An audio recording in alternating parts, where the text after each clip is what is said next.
Here's the deal, man. I've made an executive decision as host of this radio show. Okay. Nobody gets to pick Gayle King. I think it's too easy. Well, we've been there, done that. I've been there, done that. But it is time to find the rest of the Nincompoop. I mean, she's Nincompoop number one. I'll tell you that. Nincompoop. Time to find the rest of these dadgummed Nincompoops.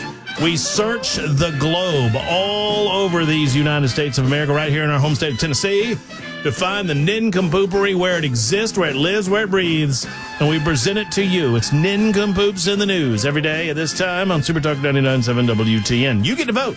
You're the judges, and you get to sit in judgment of our Nincompoop stories, and you tell us who's the big winner. Yes, I think Weber is on a. Well, no, I won yesterday. You won yesterday. Yeah. I won yesterday. You were on a 3. Are you telling me that the man, the myth, the legend? See, I'm telling you, it's this change in direction he's taken is screwing him up. Hey, it's because I've gotten away from naked. I'm telling you what. I mean, you were on a heater, and then all this week, nothing. I'm going to get back to naked. Oh, well. I'm going to let Cameron Smith go first if he's ready. Oh, yeah, because I do the same thing, which is Florida man. A Florida man with the last name Cocaine was arrested for allegedly threatening... Wait, what? His last name was what? Yeah, Cocaine. Excellent. A Florida man with... I'm going to laugh getting through this. A Florida man with the last name Cocaine was arrested for allegedly threatening employees at a Subway restaurant at knife point after he was upset by their bad attitudes. Y'all got some bad attitudes. Edward Cocaine. Oh, man. Edward Cocaine. Teddy Cokes here. Teddy Cokes. Edward Cocaine, 45, was arrested over the weekend after he allegedly flipped out at Subway in Brevard County while Teddy trying to... Cokes wants a cold cut combo. Right. Can you just imagine the cocaine, which is a great when your last name is how you're referred to in the article. This is just the sentence. Cocaine sparked an argument with the employees over what he believed was poor customer service, which quickly escalated after he hurtled over the counter, pushed one of the employees, and pulled out a knife, the Brevard County Sheriff said. Wow. I wonder if it was his knife or if he just grabbed that bread knife they used. Yeah. And imagine you're this friend. The knife-wielding customer was eventually talked down by his friend, and they both left the restaurant. His friend's name was Quaalude. Take it easy, man. Wow. Wine cooler.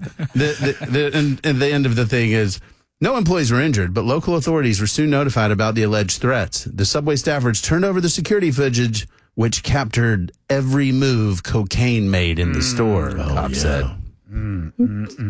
Teddy Cokes. Teddy Cokes is He getting don't it, lie. getting it done in Florida. Cocaine.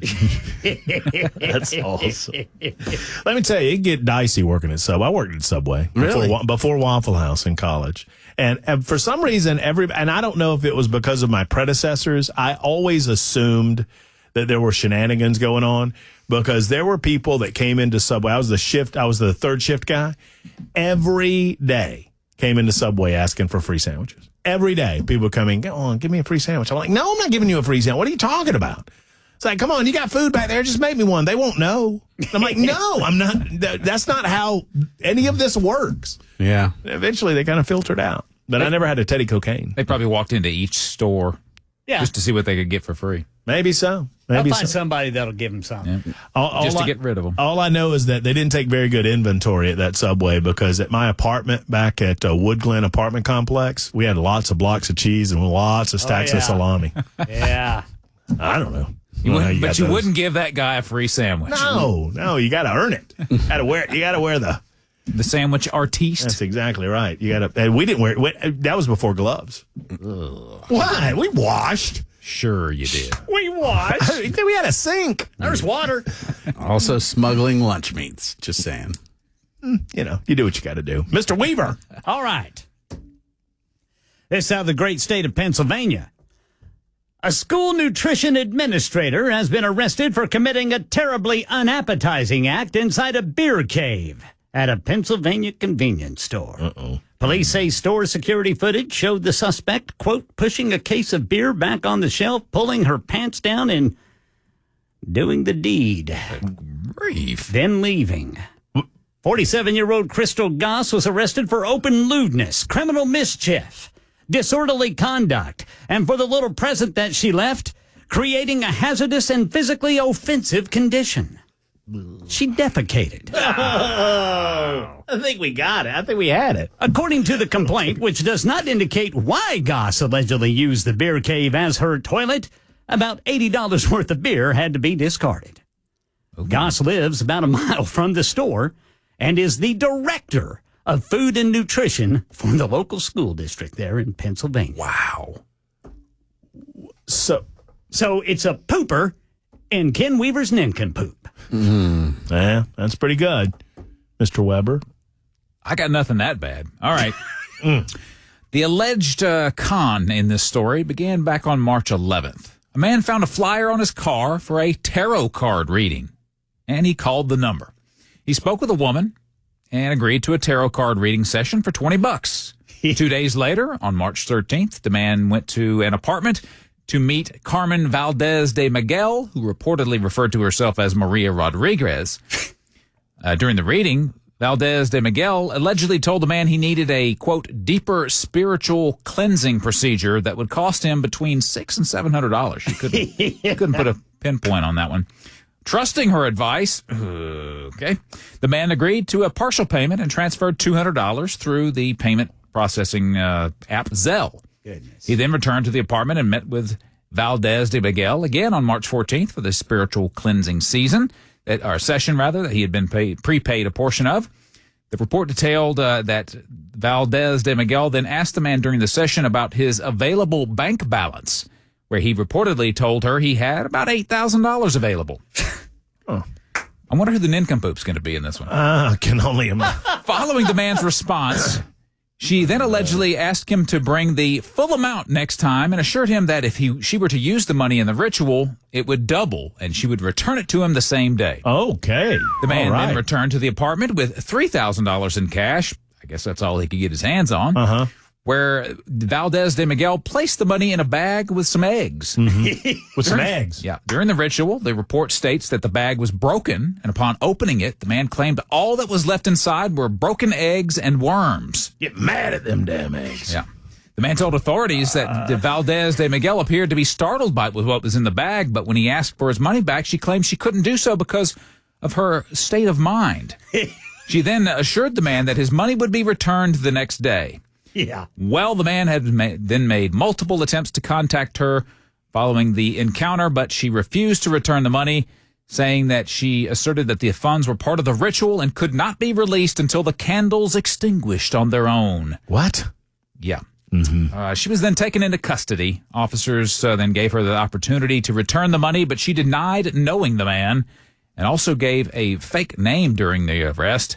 She has been booked and charged faces charges of organized scheme to defraud, grand theft, and resisting an officer without violence. I don't know that fella. And I don't know where El Salvador is either. Never heard of it. I don't know what you're talking about. He was never here. This guy's lucky that they just didn't include his name in the story because, come on, man. Come on, dude. What? That's 11,000 total? Well, he only brought 3,000 with him. Oh, okay. He didn't bring the full 8. He was supposed to bring 8, but he only could get his hands on 3. Yeah, so 3 plus probably 6 or 7, whatever she charged him, and then the initial $20. Of course, he's out that as well. So, almost $4,000 he's out. Would y'all do one of those? Nope.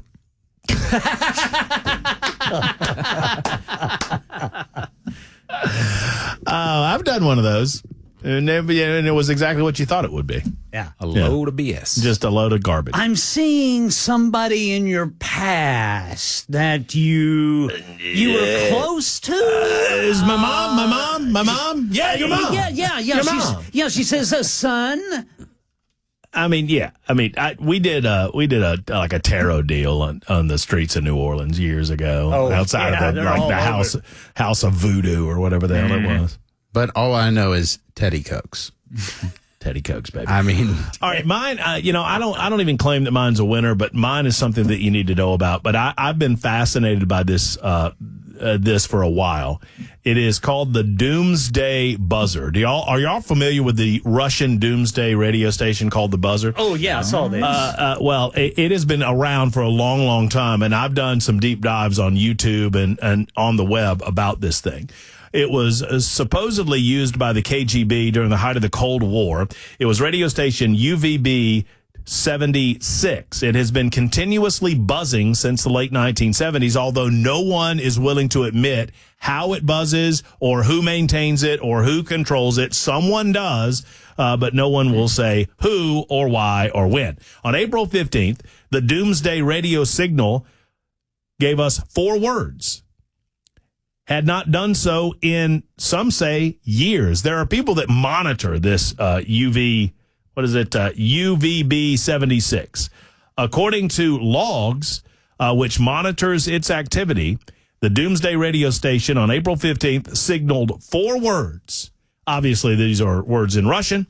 The words were Neptune, Thymus, Foxcloak, and Nootabu.